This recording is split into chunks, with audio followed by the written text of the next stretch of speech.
Jadi persis seperti apa yang diceritakan Mbah Lanang, bahwa Pak Parno ini memasuki sebuah gua, dan di dalam gua itu ada dua sumber air, di mana di sana Pak Parno ini disuruh mandi kembang.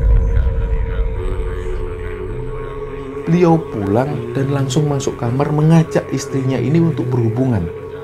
Nah, waktu itu istri Pak Parno ini ketakutan karena sebenarnya istri Pak Parno ini sudah mencium bau-bau aneh dari suaminya. Dari situlah istri Pak Parno ini yakin ini bukan suamiku. Kebetulan tetangga waktu itu melihat ada sebuah kecelakaan di jalanan yang ada di Surabaya. Tiba-tiba beliau itu melihat yang kecelakaan ini, korban yang meninggal itu adalah Pak Parno dan istrinya.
Bismillahirrahmanirrahim. Assalamualaikum warahmatullahi wabarakatuh. Sobat Kembara Sunyi dimanapun berada, pada kesempatan kali ini kami akan membagikan kisah yang dikirim oleh Sobat Kembara yang bernama Jo, yang asalnya dari Surabaya. Sebelum kita masuk ke ceritanya, untuk teman-teman yang nonton tayangan ini dan belum subscribe, jangan lupa untuk subscribe lebih dulu agar channel Kembara Sunyi ini lebih berkembang lagi dan kami lebih bersemangat lagi dalam membuat konten-konten terbaru di Kembara Sunyi. Dan untuk teman-teman yang telah mendukung kami sejauh ini, kami mengucapkan terima kasih banyak. Semoga amal kebaikan teman-teman dibalas kebaikan berlipat oleh Allah Subhanahu wa Ta'ala.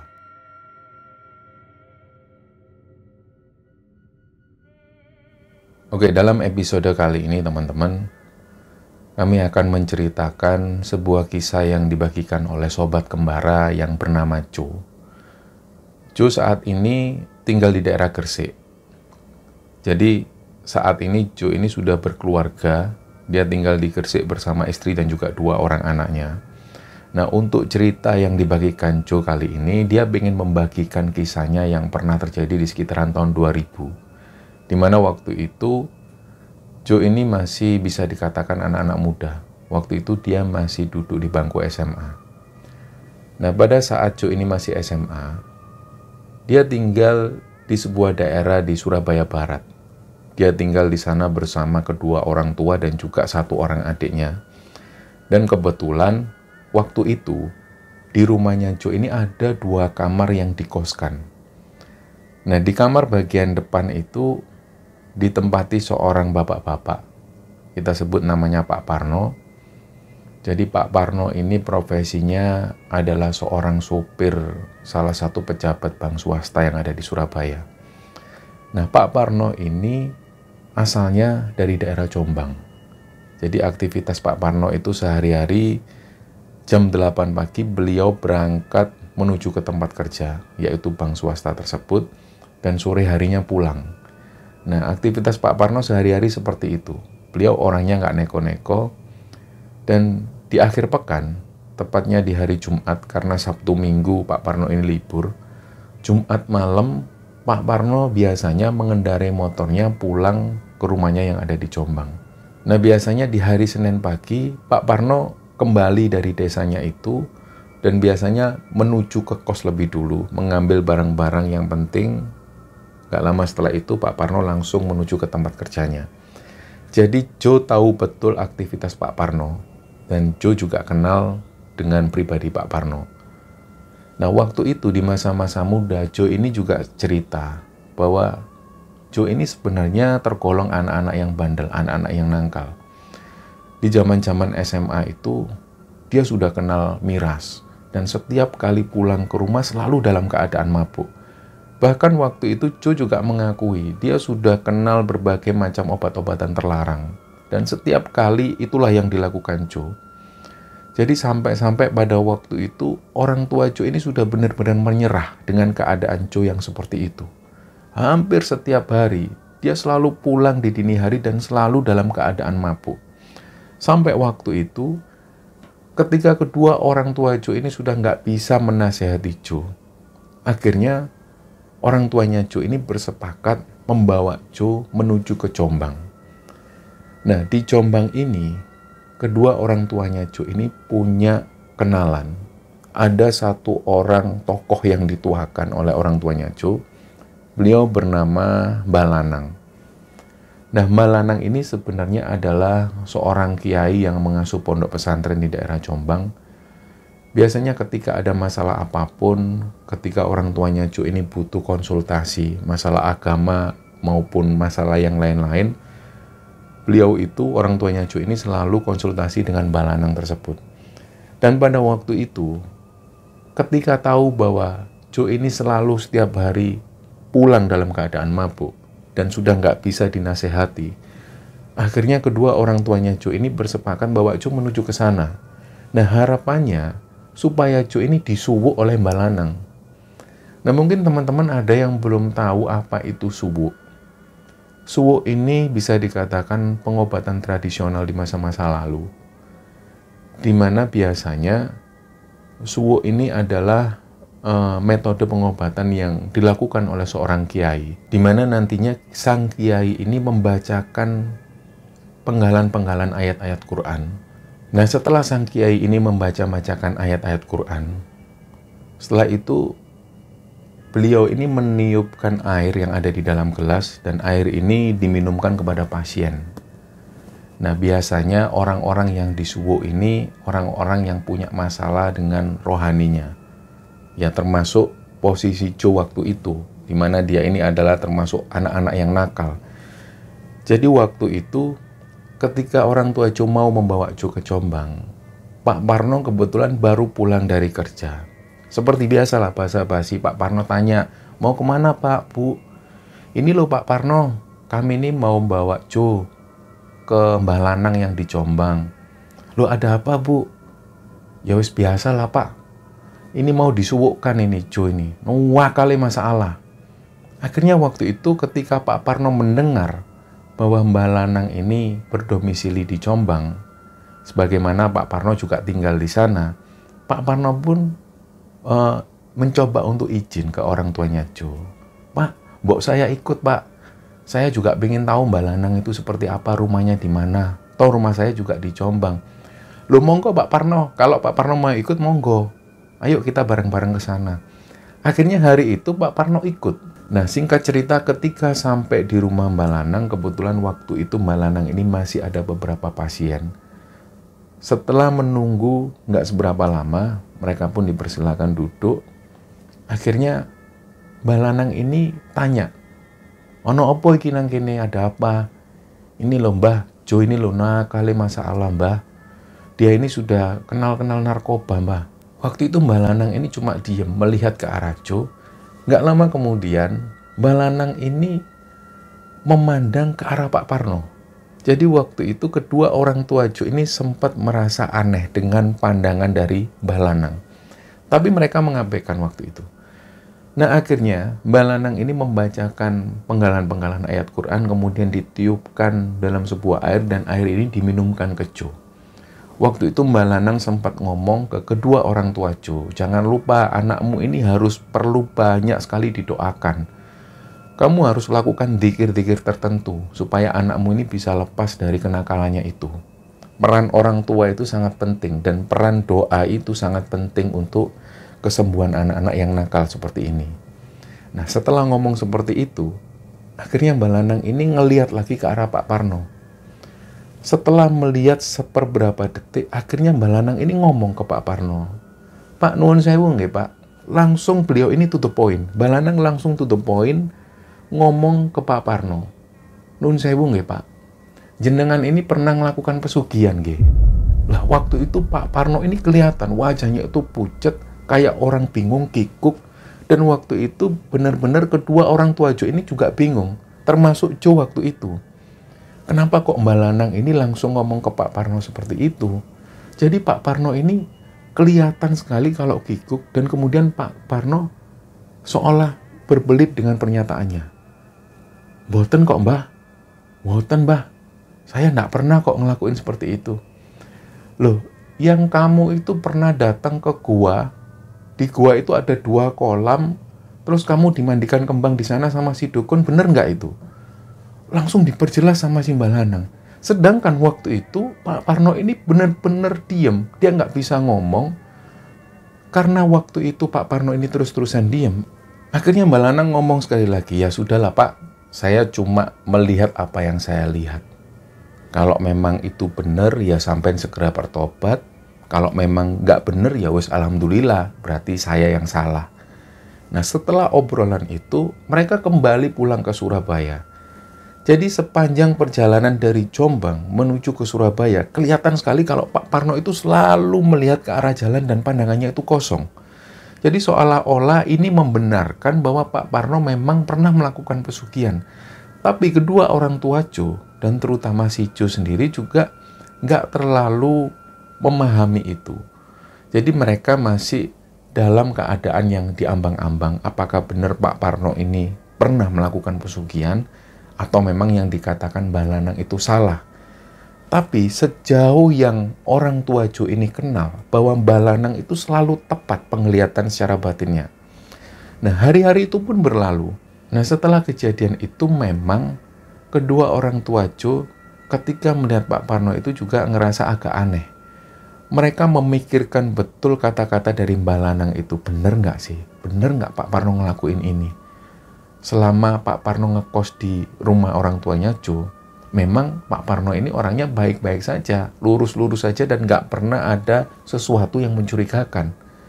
Nah ternyata beberapa hari kemudian ketika Jo ini akan dibawa lagi ke Mbak Lanang untuk disuwuk, Pak Parno mengajukan diri lagi. Pak, katanya mau bawa Jo ke Jombang lagi ya, ke Mbak Lanang lagi.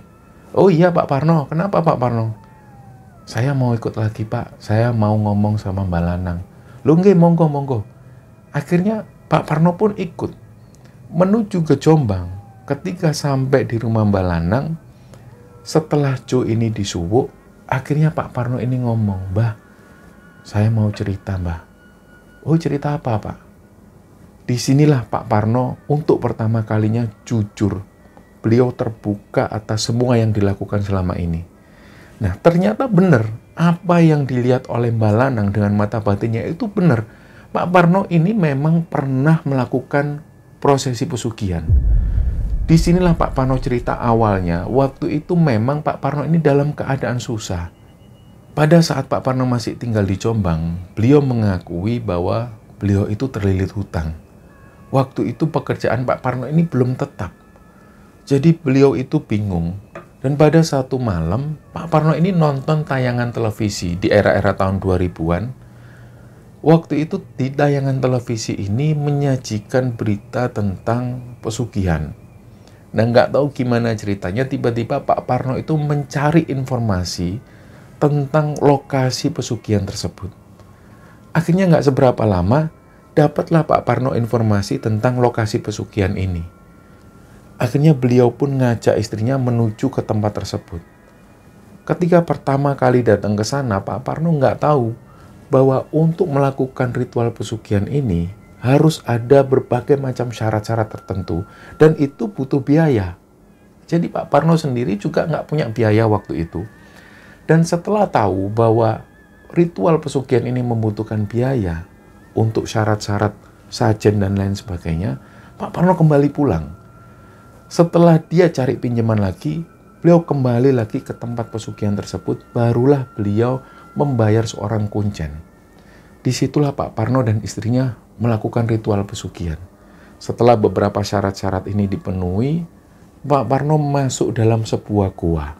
Jadi persis seperti apa yang diceritakan Mbah Lanang, bahwa Pak Parno ini memasuki sebuah gua, dan di dalam gua itu ada 2 sumber air, di mana di sana Pak Parno ini disuruh mandi kembang.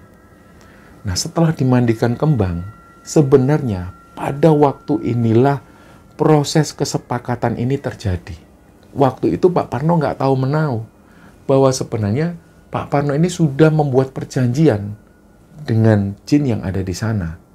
Jadi yang dirasakan Pak Parno, beliau cuma dimandikan kembang. Begitupun juga istrinya. Ternyata menurut Mbah Lanang, sebenarnya pada saat itulah Pak Parno ini sudah menjalin ikatan perjanjian, dan ikatan perjanjian ini harus dipenuhi. Ketika salah satu atau dua-duanya, Pak Parno maupun istrinya, tidak memenuhi keinginan dari jin tersebut, maka yang terjadi salah satu dari mereka akan celaka, atau bisa jadi dua-duanya akan celaka. Nah, setelah prosesi ritual ini dilakukan, Pak Parno pun kembali pulang. Waktu itu kuncen tersebut memang nggak ngomong apapun, nggak ada nasihat-nasihat apapun dari kuncen tersebut, jadi Pak Parno pulang. Nah, setelah kejadian itu nggak seberapa lama Pak Parno ini kerja di tempat bank swasta tersebut. Nah, awalnya Pak Parno ini berpikir mungkin ini hasil dari pesugihanku. Jadi dari situ Pak Parno mulai bekerja di bank swasta tersebut, sedangkan istrinya hanya menunggu di rumah yang ada di Jombang. Nah, pada waktu itu istrinya ini sempat cerita bahwa ketika Pak Parno ini berangkat dari rumahnya menuju ke Surabaya, hari itu adalah hari Senin, nggak sampai 10 menit tiba-tiba istrinya ini ngelihat Pak Parno ini pulang lagi, menggunakan motor yang sama, baju yang sama. Beliau pulang dan langsung masuk kamar mengajak istrinya ini untuk berhubungan. Nah, waktu itu istri Pak Parno ini ketakutan karena sebenarnya istri Pak Parno ini sudah mencium bau-bau aneh dari suaminya. Dari situlah istri Pak Parno ini yakin ini bukan suamiku, ini bukan Pak Parno. Nah, waktu itu istri Pak Parno ini menolak. Jadi setelah istri Pak Parno ini menolak, sosok yang mirip dengan Pak Parno ini pun pergi. Setelah itu nggak kembali lagi. Ternyata beberapa hari setelah itu, ketika Pak Parno ini pulang kembali ke Jombang, di hari Senin ketika Pak Parno kembali ke Surabaya naik motor, nggak sampai 10 menit, datang lagi sosok yang mirip sekali dengan Pak Parno. Dia ini pakai baju yang sama, pakai motor yang sama, dan ketika sampai di rumah langsung ngajak istri Pak Parno ini untuk berhubungan suami istri. Lagi-lagi waktu itu istri Pak Parno ini mencium gelagat aneh dari suaminya itu. Yang pertama, bau dari suaminya ini nggak seperti biasanya. Baunya itu lebih-lebih anyir. Dan yang kedua, ada nafas-nafas yang mendesah dari sosok Pak Parno ini. Nah, mengetahui hal tersebut, akhirnya istri Pak Parno ini menolak untuk kedua kalinya. Dia nggak mau diajak berhubungan dengan sosok tersebut. Ternyata, hal ini diceritakan ke Mbah Lanang, dan Mbah Lanang ini cuma ngomong, "Sampean itu Pak, sebenarnya ini adalah bagian dari pesugihan tersebut. Skenarionya memang seperti itu. Jadi sebenarnya sosok yang menyerupai sampean itu, yang datang ke rumah sampean dan ngajak istri sampean ini berhubungan suami istri, itu sebenarnya adalah fotokopinya jenengan. Dia ini makhluk lain yang memang menyerupai sampean untuk minta jatah ke istrinya sampean. Ini adalah bagian dari persyaratan pesugihan itu. Kalau seandainya istri sampean itu melayani sosok tersebut, setelah melayani biasanya di bawah bantal itu ada uang yang diselipkan. Nah, ini adalah bagian dari pesugihan itu." Di sini Pak Parno itu juga agak bingung. "Loh Mbah, bukannya saya kerja di bank ini, itu adalah hasil dari pesugihan tersebut." Bukan itu. "Sudah, saya nggak mau banyak-banyak omong. Kamu yang sudah memulai pesugihan ini, kamu yang harus mengakhiri. Segeralah kamu bertobat." Ini pesan yang disampaikan oleh Mbah Lanang. Setelah itu Pak Parno ini menjadi orang yang benar-benar kayak orang kepikiran. Ternyata setelah kembali ke Surabaya, di hari Senin, biasanya Pak Parno ini pulang dari Jombang menuju ke Surabaya itu sendirian. Tapi waktu itu orang tua Jo ini melihat kok Pak Parno ini bawa istrinya. Biasanya nggak pernah dari Jombang itu beliau bawa istrinya. Tapi hari itu Pak Parno ini bawa istrinya menuju ke kosan. Nah, pada saat itu orang tua Jo ini sempat tanya ke Pak Parno, "Kok tumben Pak, istrinya ikut diajak ke sini?" "Iya Ibu, lah yang saya ceritakan itu istri saya ini didatengin lagi sosok yang menyerupai saya. Nah, istri saya ini ketakutan tinggal di sana. Akhirnya ya saya bawa ke sini." Nah, beberapa minggu istri Pak Parno ini tinggal di kos-kosan bersama Pak Parno. Setelah itu nggak tahu gimana ceritanya, tiba-tiba Pak Parno ini pamit ke kedua orang tua Jo. Pak Parno menyatakan kalau beliau nggak mau memperpanjang ngekos di tempatnya orang tuanya Jo. Dari situlah akhirnya Pak Parno keluar dari kos-kosan dan nggak tahu lagi. Mereka nggak tahu lagi kabar Pak Parno ini seperti apa, sampai kemudian mereka dapat kabar dari tetangga yang ada di sana. Kebetulan tetangga waktu itu melihat ada sebuah kecelakaan di jalanan yang ada di Surabaya. Tiba-tiba beliau itu ngelihat yang kecelakaan ini, korban yang meninggal itu adalah Pak Parno dan istrinya. Nah, cerita inilah yang akhirnya diceritakan ke orang tuanya Jo, bahwa ternyata korban yang meninggal ini, yang mengalami kecelakaan tersebut adalah Pak Parno dan istrinya. Disinilah orang tua Jo mendapatkan kabar tersebut. Dan waktu itu mereka juga nggak bisa berbuat banyak. Dan beberapa saat setelah itu, sekitar 2 mingguan, orang tuanya Jo menuju ke Balanang. Waktu itu Jo juga ikut, karena Jo harus disuwuk. Setelah Jo ini disuwuk, Balanang ini cerita ke Jo. "Jo, ini pesanku ke kamu ya Jo." Balanang ini ngomong dengan nada serius. "Orang yang melakukan pesugihan itu, kalau menurut mata batinku, itu ada stempel di bagian dahi atau di bagian tubuhnya, itu kelihatan sekali. Makanya kenapa waktu itu Mbak Lanang bisa langsung menyimpulkan bahwa Pak Parno ini melakukan pesugihan. Karena yang ada di mata batin Mbak Lanang, Pak Parno itu kelihatan seperti ada stempelnya. Nggak tahu stempel ini seperti apa, yang jelas pada pandangan orang-orang semacam Mbak Lanang ini, orang-orang yang melakukan pesugihan selalu ada stempel di tubuhnya. Dan waktu itu Mbak Lanang ini memberi nasihat lagi ke Jo. "Ini ingat-ingat pesanku Jo, ketika nanti kamu dalam keadaan susah atau apapun, jangan sekali-sekali melakukan pesugihan. Orang-orang yang sudah melakukan pesugihan itu sudah melakukan perjanjian dengan bangsa jin, dan dia nggak akan bisa lepas kecuali ajal menjemput. Dan ketika mereka sudah meninggal, mereka akan tersiksa di akhirat. Ini pesanku ke kamu dan ini harus kamu ingat-ingat betul." Nah, waktu pun berlalu. Di sekitaran tahun 2012, Mbak Lanang dipanggil oleh Allah Subhanahu wa Ta'ala, dan setelah meninggalnya Mbak Lanang itu, Jo dan juga kedua orang tuanya jarang sekali ke Jombang, karena memang sudah nggak ada lagi yang dituju ke sana.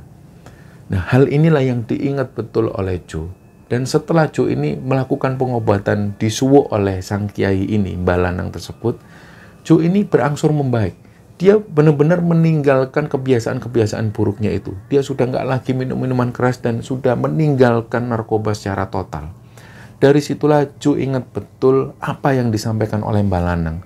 Yang pertama adalah ketika kamu punya anak yang nakal, doa orang tua itu adalah yang paling penting diutamakan. Dan yang kedua, ketika kalian dalam keadaan susah, jangan sekali-sekali bersekutu dengan jin ataupun setan. Dan jangan sekali-sekali kalian menempuh jalan pesugihan. Karena jalan ini adalah jalan kemusyrikan, dan ini tentu akan dilaknat oleh Allah, dan ketika kita meninggal, seseorang tersebut akan benar-benar tersiksa di akhirat. Nah, inilah cerita yang dibagikan oleh Jo, teman-teman sekalian. Semoga kisah ini bisa diambil hikmah dan bisa diambil kesimpulan oleh kita semua. Terima kasih kami ucapkan kepada Jo yang telah membagikan kisah ini kepada Kembara Sunyi. Mohon maaf kalau ada salah-salah kata. Wassalamualaikum warahmatullahi wabarakatuh.